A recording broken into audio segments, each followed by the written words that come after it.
organizaciones presentan informe de derechos humanos en gobierno de Guillermo Lasso. Sí, señores, la Alianza por los Derechos Humanos de Ecuador presentó este 9 de diciembre de 2022 el informe de situación por los derechos humanos durante la administración de Guillermo Lasso y el paro de junio. Entre las conclusiones, denuncia el uso indebido del estado de excepción. Sí, señores, representantes de la Alianza junto a dirigentes de la Confederación de Nacionalidades Indígenas del Ecuador, la CONAI, presentaron el mapa de vulneraciones y el informe de situación de derechos humanos en el primer año de gobierno de Guillermo Lasso y el paro nacional del 2022. Seguimos con esta información, queridos amigos, presten mucha atención. En una rueda de prensa, Natalie Yepes, asesora legal de Amazon Wax, resumió las conclusiones que recoge el documento. El paro de junio, desde los estándares internacionales, fue y será una expresión legítima de disenso frente a las decisiones políticas y públicas de los gobiernos de turno. Por lo tanto, no podía ser criminalizada.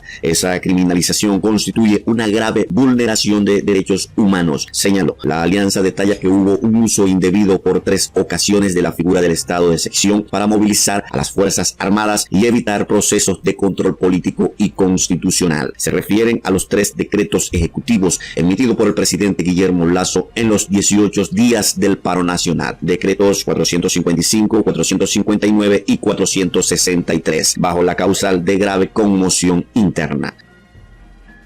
Se evidenció que para el gobierno el diálogo no es la primera vía para construir políticas públicas. Por eso ocurrió luego de varios días de movilización y un alto costo humano. El gobierno incumplió las recomendaciones que hizo la Comisión Interamericana de Derechos Humanos tras las movilizaciones del 2019, agregó Yepes. La alianza detalla los datos que registró durante el paro de junio: 9 personas fallecidas, incluido un servidor de la alianza pública, y 318 personas heridas. De la última cifra, 22 presentaron heridas graves y 5 fueron heridos con perdigones. Entre las personas heridas se registró a 31 mujeres. Fueron 127 incidentes violentos en total. Eso evidencia un uso desproporcionado y abusivo de la fuerza por parte del gobierno, contrariando las responsabilidades constitucionales, dijo Jorge Acero, coordinador jurídico de la alianza. Seguimos con esta información, queridos amigos. Vivian Hidrobo, coordinadora de la alianza, manifestó que en el primer año del gobierno de Lasso la situación de derechos humanos es crítica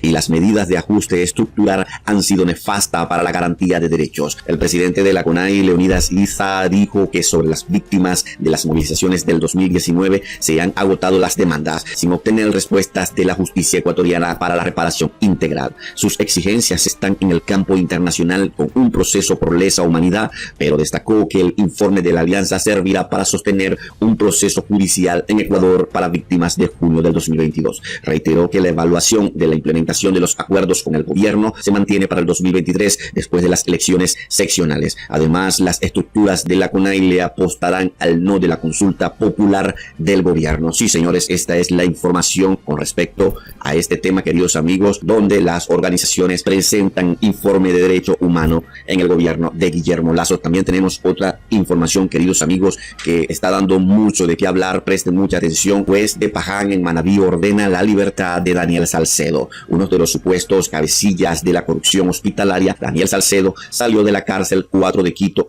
El juez Simón García consideró que la prisión preventiva ordenada en 5 casos caducó. Sí, señores, el Servicio de Atención a Personas Privadas de Libertad, el SNAI, confirmó que la boleta de excarcelación cumple con los requisitos legales, por lo que Daniel Salcedo ya salió de prisión. Sin embargo, la entidad adelantó en un comunicado publicado en sus redes sociales que presentará la revocatoria al auto que concede la libertad por considerarlo contrario a derecho. Pueden dejar allí sus opiniones, queridos amigos, pueden hacerlo allí en la caja de comentarios. Mientras que ustedes van dejando su comentario, nosotros seguimos con la noticia. Salcedo fue detenido en junio de 2020 luego de que la avioneta en la que intentaba escapar hacia Perú tuviese un accidente. Tras su arresto, el empresario fue procesado por 5 causas: peculado, fraude procesal, delincuencia organizada, lavado de activos e ingreso de artículos prohibidos a la cárcel. Por estos casos, Salcedo acumula 3 sentencias. La primera por 13 años de cárcel en caso por peculado. La segunda es una condena de 3 años por ingreso de artículos prohibidos a prisión. prisión. Y la tercera, una sentencia a 4 años de cárcel por fraude procesal. Sin embargo, en marzo de 2022, un tribunal del Guayas la redujo a pena cumplida y emitió una boleta de excarcelación por ese proceso. Pese a estas sentencias, queridos amigos y amigas, el juez Simón Oswaldo García Tello de la Unidad Judicial Multicompetente en materias no penales y adolescentes infractores del Cantón Paján, Manabí, consideró que los fallos no son definitivos, por lo que, según el juez, Salcedo continuaba detenido de manera preventiva. Por eso García Tello consideró que las órdenes de prisión preventiva ya caducaron y le otorgó la libertad inmediata. La decisión se dio en el marco de una petición de medidas cautelares. Le reiteramos, queridos amigos, que pueden dejar allí sus opiniones, pueden hacerlo allí en la caja de comentarios. También le invitamos a que se suscriban a nuestro canal de información y activen las notificaciones para avisarles cuando subamos nuevas informaciones.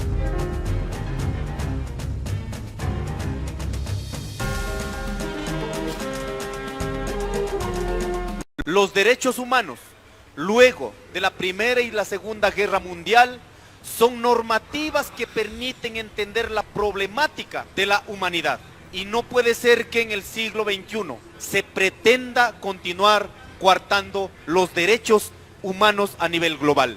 El derecho a la vida, con el derecho al desarrollo económico, el derecho a la libertad, que tienen que ver con la libertad de expresión, que tienen que ver también para la autodeterminación de los pueblos.